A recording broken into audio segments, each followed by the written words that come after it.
लोग हैं जो योगी को कमज़ोर करने के चक्कर में मोदी को कमज़ोर कर बैठे। ये कौन लोग हैं? और क्या उन्होंने ये सोचा कि बगैर योगी के उत्तर प्रदेश में वो 2027 भी जीत लेंगे? अब आप कीजिए, अब आप क्या करेंगे?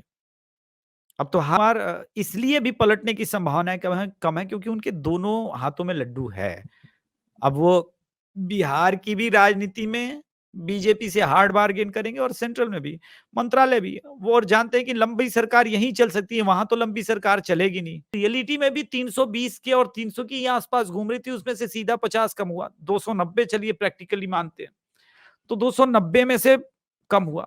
आप अक्रॉस देखें कि इवन बंगाल में सभी सेफोलॉजिस्ट मानते थे कि इस बार राइज़ होगा। अब बंगाल को हमें फिर से पढ़ना पड़ेगा यार। कि कैमरे पर या ऑफ कैमरा लोग तो बोल रहे हैं कि हम बीजेपी को वोट देंगे, लेकिन वो ईवीएम में क्यों ट्रांसलेट नहीं हो रहा है?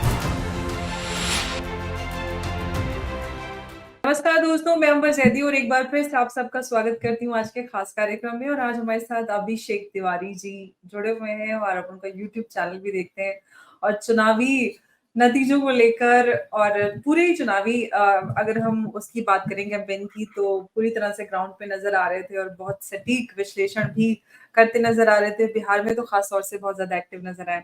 अभिषेक जी, बहुत बहुत स्वागत है आपका। नमस्कार। नमस्कार, जय श्री राम, हर हर महादेव। जय श्री राम। अभिषेक जी, 400 के बाद तो नहीं हो पाया, ऐसा क्यों? मल्टीपल्स कारण रहे, लेकिन वो कारण कोई पकड़ नहीं पाया। किसी भी सेफोलॉजिस्ट ने इंक्लूडिंग माई सेल्फ यूपी में इतना खराब नंबर नहीं सोचा था। क्यों नहीं सोचा था उसके कारण बताएँगे, क्या हुआ, क्या नहीं हुआ। अ, सेकंड जो बड़ी वजह है कि किसी ने महाराष्ट्र में ये डाउनफॉल होगा बीजेपी के नंबर्स में, ये नहीं सोचा था। अलायंस के नंबर में दिख रहा था कि समस्या है, मराठा की नाराज़गी है, लेकिन ये डाउनफॉल होगा मराठा में, ये किसी ने नहीं सोचा था। थर्ड, हरियाणा, राजस्थान में अग्निवीर को लेकर के नाराज़गी थी। ये तो अग्निवीर के समय से ही हम बात कर रहे थे कि नाराज़गी है, नाराज़गी है, लेकिन लोकसभा चुनाव में लोग ऐसे वोट करेंगे।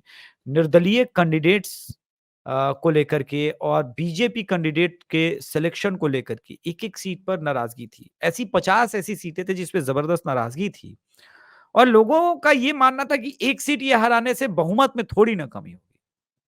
तो ऐसा करते-करते ये एक-एक सीट बीजेपी को हराते चले गए और सोचा यही एक सीट हरा रहे हैं ना, बाकी लोग से बाकी जगह से तो बीजेपी जीत रही है। ऐसा करते-करते बीजेपी का नंबर मिनिमम 50 कम हो गया। तो बीजेपी रियलिटी में भी 320 के और 300 के ही आस-पास घूम रही थी, उसमें से सीधा 50 कम हुआ। 290 चलिए प्रैक्टिकली मानते हैं। तो 290 में से कम हुआ। आप अक्रॉस देखें कि इवन बंगाल में सभी सेफोलॉजिस्ट मानते थे कि इस बार राइज़ होगा। अब बंगाल को हमें फिर से पढ़ना पड़ेगा यार, कि कैमरे पर या ऑफ कैमरा लोग तो बोल रहे हैं कि हम बीजेपी को वोट देंगे, लेकिन वो ईवीएम में क्यों ट्रांसलेट नहीं हो रहा है? ईवीएम में क्यों वो टीएमसी के पास जा रहा है? वो समझना। तो बंगाल में से भी 6 सीट का तो आप देखेंगे कि ये जो नॉर्थ का ज़ोन है, बिहार का प्रेडिक्शन मेरा 100% सफल रहा है क्योंकि मैं बिहार का हूँ और बिहार घूमता हूँ और बिहार को की राजनीति को मैंने अपने अंदर घोल रखा है, समेट रखा है। जी। मैं लगभग बिहार को लेकर के 100% था। वो दिख रहा था कि बीजेपी के कैंडिडेट सिलेक्शन पर मैंने लिखा था महीने भर पहले कि मिथिलेश तिवारी हार जाएँगे, सासाराम में रॉन्ग कैंडिडेट सिलेक्शन है। राधाचरण सेठ के जाने की वजह से आरके सिंह के अगेंस्ट एंटी इनकम्बेंसी बन गई थी बनिया समाज की, वैश्य समाज की। और राजपूत की नाराज़गी इस हद तक थी कि वो चित्तौड़गढ़ कहा जाता है औरंगाबाद वो हारे, कुशवाहा वोटर्स बिल्कुल पलट गए। और चूँकि औरंगाबाद हारे तो राजपूत ने पवन सिंह को सपोर्ट किया काराकाट में, बदले में कुशवाहा ने सासाराम और बक्सर लोकसभा सीट पर डिच किया। ये सारी चीज़ें हुई। राजपूत समाज खुल करके आरजेडी के साथ बक्सर लोकसभा सीट पर खड़ा था। इन सब का कंक्लूज़न ये निकला कि मोदी सरकार 240 पर आ गई, जो 290 के आसपास मिनिमम होना चाहिए था। नॉर्थ ने डिच किया। उड़ीसा में 100% मैंने जो कहा था वही हुआ। जो मैंने मध्य प्रदेश में कहा था 28 या 29 जाएगी, वो बिल्कुल बैंग ऑन गया। तेलंगाना में परफॉर्मेंस हमेशा की तरह अच्छा हुआ। मैंने त्रिशूर सीट केरल के बारे में प्रेडिक्ट की थी, वहाँ पे खाता खुल गया फाइनली। अनफॉर्चुनेटली बरखादत को इंटरव्यू देने की वजह से ऑल टाइम पनौती, वो कोयम्बटूर की सीट हारे, अदरवाइज शायद अन्नामलाई साहब नहीं चुनाव हारते। तो आप ऐसे लोगों को इंटरव्यू देना बंद कीजिए, ये बहुत बड़ी बात है। एक बड़ा रिफॉर्म करने की आवश्यकता है, बीजेपी आईटी सेल में रिफॉर्म करने की आवश्यकता है। बीजेपी आईटी सेल के अलावे भाजपा के नेतृत्व में जेपी नड्डा जैसे लोग अ, अध्यक्ष पद पर जब थे, तो इन्होंने कहा कि BJP does not subscribe to bhagwa. इन आप कोर वोटर को अपमानित कीजिएगा तो ये होगा। खुल करके जो तृप्तिकरण की बात कर रहे थे आप, रामपुर का रिजल्ट देखिए उस बूथ का, जहाँ पे मैंने कल ट्वीट भी किया था कि वो जो फंडामेंटलिस्ट मुस्लिम हैं, जिनको 55 555 वोट में से जिनके 55 परिवारों को जो प्रधानमंत्री आवास मिला, उनमें से 555 में से 1 वोट बीजेपी को उस बूथ पे नहीं है। Can you imagine? तो आप इससे अच्छा अगर वो सारे घर और इन सबको दिए होते अपने दलितों को, तो वो आपका वोटर रहता और वो बनता वोटर। तो आपको इंट्रोस्पेक्ट करना पड़ेगा, who is with you and who is not with you. तो जिसका साथ उसका विकास का टर्म आपको करना पड़ेगा, ओपनली मैं कहता हूं। ये कहीं न नाराजगी कहीं रही। मुस्लिम अपीज़मेंट की तरफ प्रधानमंत्री मोदी और बीजेपी की पॉलिसी जो देखते हुए नज़र आई, उससे कहीं न कहीं कोर वोटर में नाराज़गी भी नज़र आई। लेकिन अभिषेक जी, यूपी में बीजेपी कहाँ पड़ने में असफल रही, या राहुल और अखिलेश भैया का मैजिक इतना चल गया कि मतलब पता ही नहीं चला बीजेपी को कि कहाँ से ज़मीन खिसका के ले गया? क्या नहीं, सबसे बड़ी वजह आप देखते हैं? यूपी में 7 चरण चुनाव बहुत ब्लंडर था। ऊपर से इलेक्शन प्रोसेस स्लो डाउन, 44 दिन का थका देने वाला। कैडर, अब जब आप ये कहेंगे कि आपको आरएसएस की आवश्यकता नहीं है, जेपी नड्डा जी का ऑन रिकॉर्ड बयान है, तो आरएसएस के कार्यकर्ता भैया घर बैठ गए।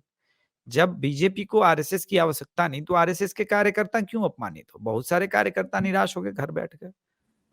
कैडर को अपमानित करना ठीक नहीं है। वो भी अगर एक पार्टी का प्रेसिडेंट ये बात बोल रहा है, तो बहुत बड़ी बात हो जाती है। अ, एक और चीज़ जो है, योगी जी के जो जितने कैंडिडेट्स थे, उनके टिकट काटे गए और वो 35 के 35 लोग चुनाव हारे। तो जो बाहर से योगी जी को कंट्रोल करने का एक प्रयास था, नाम लेना अब तो ठीक नहीं है, क्योंकि अब मेरा ये मानना है कि ऐसे समय में पार्टी के साथ या बीजेपी के साथ, मैं खुल के कहता हूँ, मैं बायस्ड हूँ, मैं किसी तरह से अपने आप को इंडिपेंडेंट पत्रकार कह के मैं रवीश कुमार नहीं बनना चाहता। मैं इंक्लाइन टू बीजेपी हूँ, बीजेपी समर्थक हूँ, खुल के बात करता हूँ इस मामले में। तो इस मुद्दे पे आपको इंट्रोस्पेक्ट करना पड़ेगा। वो कौन लोग हैं जो योगी को कमज़ोर करने के चक्कर में मोदी को कमज़ोर कर बैठे? ये कौन लोग हैं? और क्या उन्होंने ये सोचा कि बगैर योगी के उत्तर प्रदेश में वो 2027 भी जीत लेंगे? अब आप कीजिए, अब आप क्या करेंगे? अब तो हार गए आपके कैंडिडेट्स। जो अयोध्या की लोग बात कह रहे थे, योगी जी ने ओपनली उस आदमी को टिकट देने से मना किया था। वहाँ पर एक यादव को वो टिकट देना चाहते, और वो होता तो 1.5-2 लाख से वोट भी जीत जाता। आप ठीक है 25-30 हज़ार मार्जिन से अलीगढ़ जीत गए, लेकिन आप देखिए कि अलीगढ़ के कैंडिडेट के विरुद्ध कितना नाराज़गी था, और 2.5 लाख का मार्जिन आप 27 हज़ार पे पहुँचा बैठे। और सेफोलॉजिस्ट क्यों नहीं पढ़ पाए, उसका भी कारण है। समाजवादी पार्टी को 33% वोट है, बीजेपी को अभी भी 42% वोट है। अलोन बीजेपी को, उनके सहयोगियों की बात नहीं कर रहा हूँ। कांग्रेस को 8% ज़रूर आया है। लेकिन अगर आप टेक्निकली देखिएगा, तो समाजवादी पार्टी के जो विनिंग मार्जिन है, वो 25,000 से लेकर के कुछ 4,000 के भी है। 25,000 से लेकर के 1 लाख के बीच के है, जो कि लोकसभा में कोई बहुत बड़ा मार्जिन नहीं है। ये सिर्फ आपके अपनों की नाराज़गी का वजह था, और कोई मार्जिन नहीं। तो जी। अपने रूठों को समेटिए, मनाइए, कोई बहुत बड़ा सेटबैक नहीं है। ये कभी-कभी वेकअप कॉल आना आवश्यक है, और आप उसको सुधारने के बाद आप कुछ बदल सकते हैं, बहुत सारी बातें बदली जा सकती हैं। जी। लेकिन अभिषेक जी, अब जो मौजूदा आंकड़े हैं उसके आधार पर मिली-जुली सरकार हो पाएगी। लेकिन जो बीजेपी का मैनिफेस्टो जिसकी बात हो रही थी कि बड़े-बड़े बदलाव होंगे, बड़े वादे जो प्रधानमंत्री मोदी ने किए थे, क्या आपको लग रहा है कि वो सारे वादे पूरे कर पाएँगे इस स्थिति में? या नहीं। 2004 जैसा, कांग्रेस जैसा हाल हो जाएगा? नहीं कर पाएँगे पहली बात तो, और दूसरी बात, मोदी सरकार के आगे सबसे बड़ा चैलेंज जो अब होगा करप्शन रोकना। क्योंकि मैं नहीं मानता कि तेलुगु देशम पार्टी अलायंस में रहेगी और उनके पोर्टफोलियो से बदमाशियाँ नहीं होगी। ये थोड़ा हार्ड टू बिलीव, और आप चूँकि इस पोज़ीशन में नहीं है कि आप उनसे बार्गेन कर सकें अब तो। अभी अगले 1 साल जब तक वो सत्ता में जिस प्रकार से रहे, तो सबसे पहले अपना और अपने क्लोज़ समर्थकों का मिलके 272 का आंकड़ा प्राप्त करने का प्रयास करें, और अगले डेढ़ 2 साल में असेंबली डिसॉल्व करके फिर से लोकसभा चुनाव में जाएँ। संभवतः तब ज़्यादा बड़ा मार्जिन और बेहतर मार्जिन के साथ आप सरकार बनाएँगे। ये बहुत आवश्यक है ये बात सोचना, वरना अकेले 5 साल तो वैसे मुझे डाउट है कि ये कर पाएगी।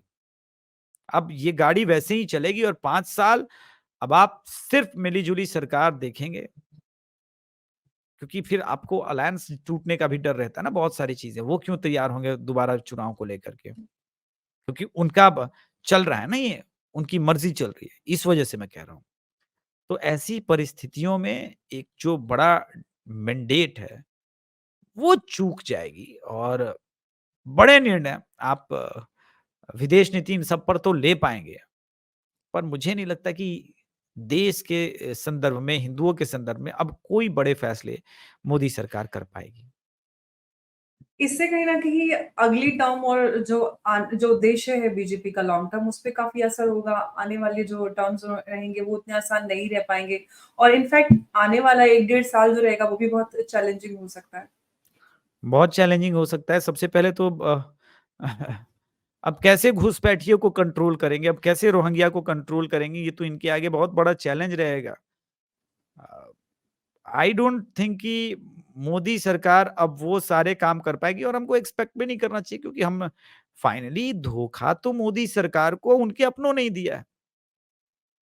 लेकिन ये है कि इन धोखेबाजों को अंदाजा नहीं था कि इतना बड़ा धोखा हो जाएगा। अब वो स्वयं भी मातम मना रहे हैं, ऐसा नहीं है कि वो खुश हैं। वो स्वयं भी इस रिजल्ट से दुखी हैं।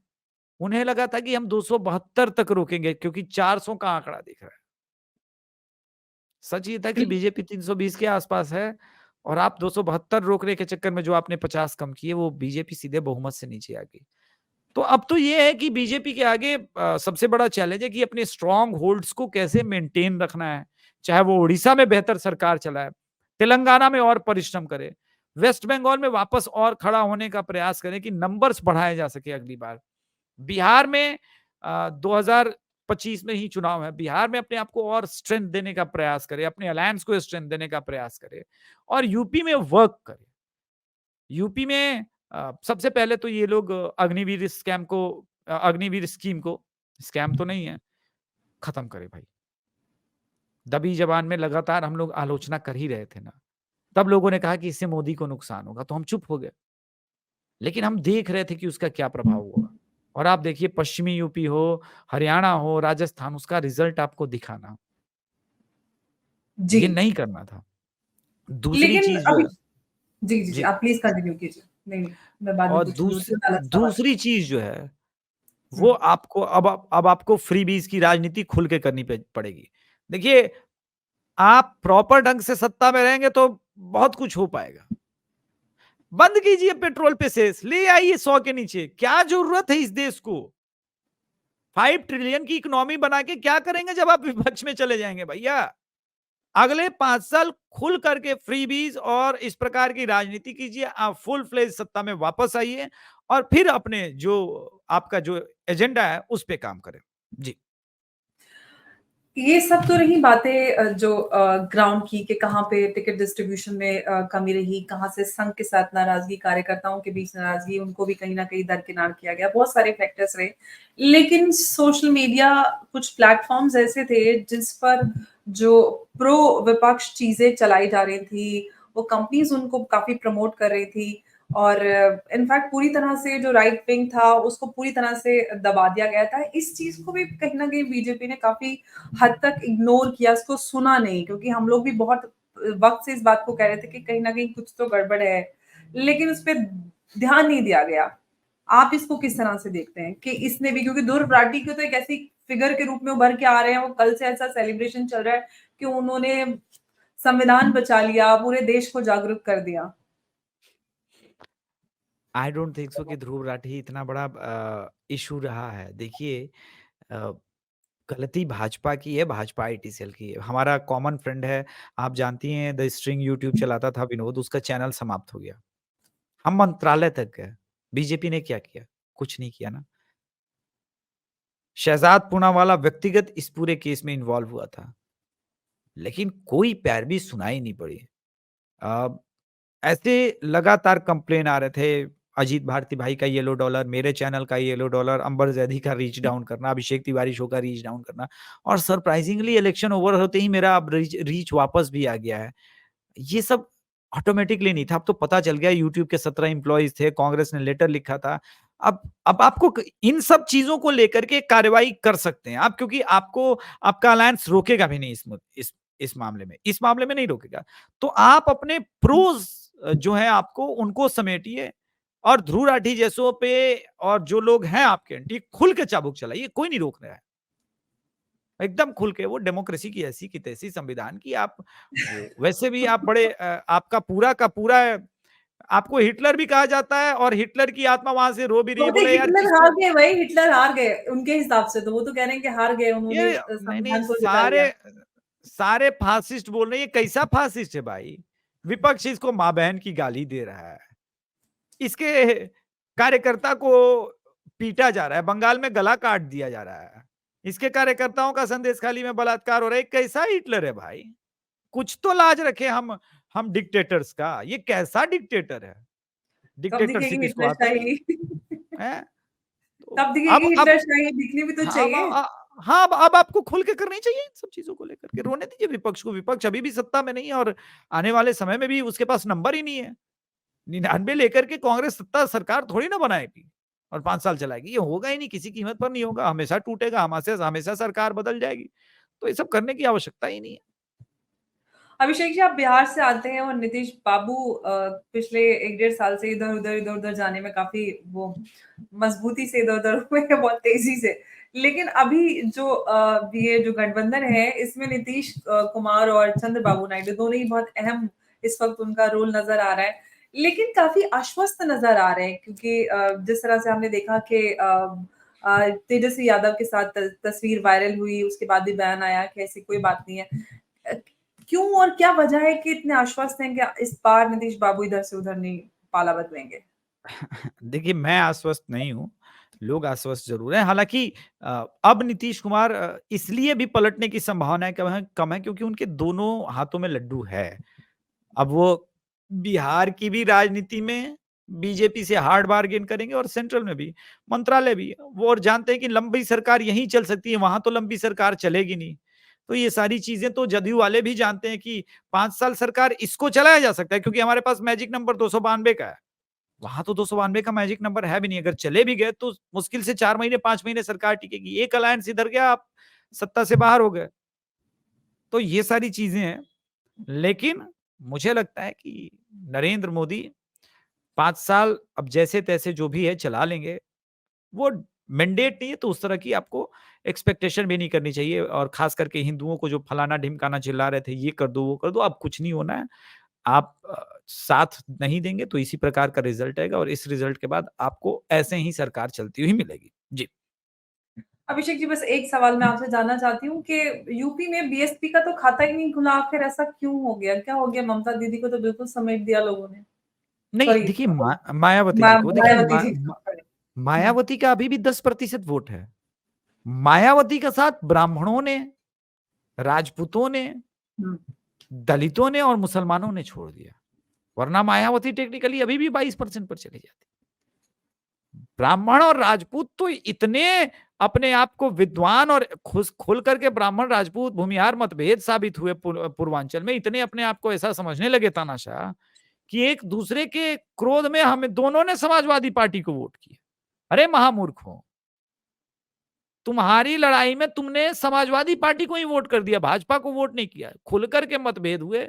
इस मतभेद को बीजेपी की सेंट्रल लीडरशिप समझ ही नहीं पाई कि कितना गहरा रहा है, कैसे गहरा रहा है और ये अब रिजल्ट सामने आया है।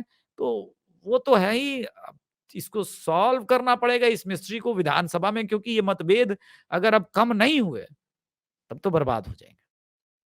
इस सब के बाद, नतीजों के बाद आपको क्या लगता है कि बीजेपी ऑर्गेनाइजेशन लेवल पर इंट्रोस्पेक्शन कुछ ना कुछ करेगी, करती नज़र आएगी? क्योंकि काफ़ी चूक होते हुए हमने देखा है। आई बिलीव कि वो करेगी, और बीजेपी एक फीडबैक लेने वाली पार्टी है। वो अपने कार्यकर्ताओं को वापस ज़रूर समझेगी, जानेगी और चीज़ें बदलने का प्रयास अवश्य करेगी। जी। जी, बहुत शुक्रिया अभिषेक जी, आप हमारे साथ इस चर्चा में जुड़े और उम्मीद करते हैं आगे भी आपके साथ इसी तरह चर्चा में रहेंगे और आपका एक बार फिर से बहुत धन्यवाद। नमस्कार, जय Hind. Thank you Ambar, show में बुलाने के लिए। लेकिन जाते-जाते एक बात कहूँगा खुल कर के। कुछ जी। लोगों को लग रहा होगा कि अभिषेक तिवारी और जो राष्ट्रवादी हैं वो टूट गए हैं, हार गए। तो यार ये पहली लड़ाई तो थी नहीं जिसमें हम हार गए। टेक्निकली हम हारे भी नहीं हैं, वो 232 पर है और बीजेपी अकेले 240 पर है। अगर आप यही रिज़ल्ट एक पल के लिए सोचिए 2014 में आया होता तो क्या आप हताश होते? तब आप जश्न मना रहे होते, क्योंकि आपने तब सोचा नहीं था कि अकेले बीजेपी को 272 आ सकती है।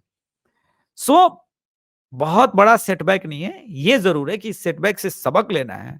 लड़ाई लंबी है, 2027 है, बिहार चुनाव मेरे आगे है, फिर वापस आएँगे, फिर लड़ेंगे और वामपंथियों से यूँ ही लड़ाई जारी रहेगी।